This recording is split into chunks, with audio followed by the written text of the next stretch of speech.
everyone, this is Isaac here, and welcome back to Isaac Reviews 2023. Paramount Animation so far has had things pretty rough. From critical and financial disappointments to releases being drastically fumbled due to the pandemic to a seeming contempt for original IPs to be released under the Nickelodeon Movies banner despite one of them winning an Oscar back in 2012, it's a long and complicated story that was explained very well in this video from one of my social media mutuals that I'll be linking in the description. And this brings us to Paramount and Nickelodeon's latest animated feature film, Under the Boardwalk. I feel really bad for this movie. It was coming from the director of Captain Underpants, and it had a cast of recognizable names including Michael Cera, Keke Palmer, and Bobby Cannavale, among others, so it didn't seem like its release would be f***ed over so royally, especially with it seeming like it'd be due to come out in 2024.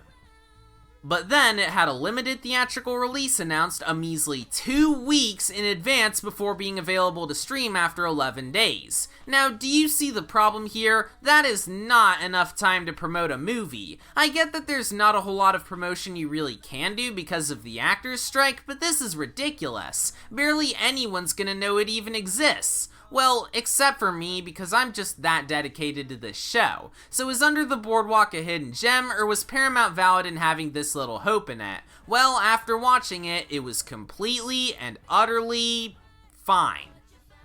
A good way to look at this movie is that it's essentially West Side Story, but with crabs in the Jersey Shore. It sees Armin, an overly cautious land crab, living his life as carefully and monotonously as possible until he meets and falls in love with Ramona, an energetic, thrill-seeking ocean crab visiting the land with her overprotective mother and deaf sister.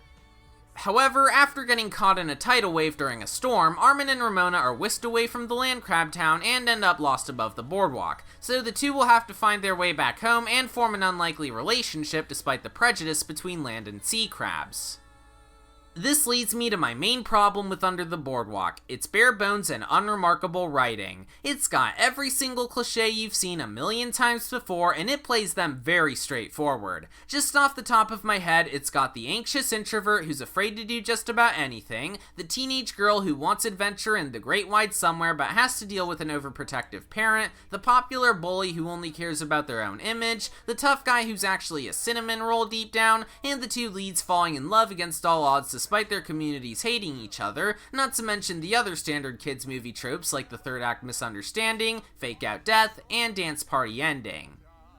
And it sucks, because despite the bad writing, Armin and Ramona's relationship wasn't that bad. Sure, there have been better cartoon romances this year like Rajbo and Wember, but they had some good chemistry and a few wholesome scenes together. They probably would have been better if the script was better, but they were cute for what we got.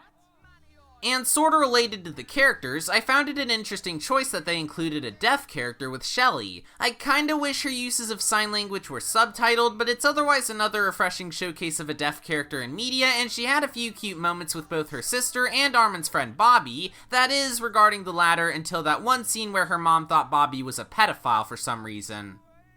Continuing with some of the movie's better parts, the animation here is pretty good. It's very fluid and energetic, it has a nice color palette, the environments make good use of the character's size, and the musical numbers are very well choreographed. Speaking of which, yeah, this movie is a musical, and it does a good job at being one. It's nothing groundbreaking to be sure, but the singing is decent, especially Keke Palmer. She actually did a great job here, and there's some really good music and lyrics. Also, Line in the Sand seriously did not have to go that hard.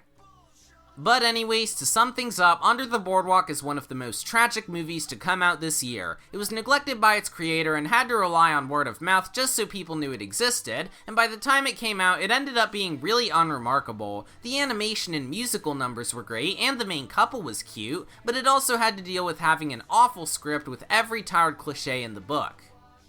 I'm sure the kids will like this one, and there's no harm in supporting it since Paramount clearly doesn't want to, but no matter its quality, I think we can all agree that it deserved so much better than what it got, and what it'll get from me is a 6 out of 10, as well as my sympathies to the cast and crew. Well, except for Russell Brand, f*** him. Next time, I'll be reviewing The Marvels. Yep, it certainly looks like a movie, and I'm sure it'll be a movie. Anyways, thanks for watching this episode of Isaac Reviews 2023, subscribe for more videos like this, and I'll see you all next time. Bye!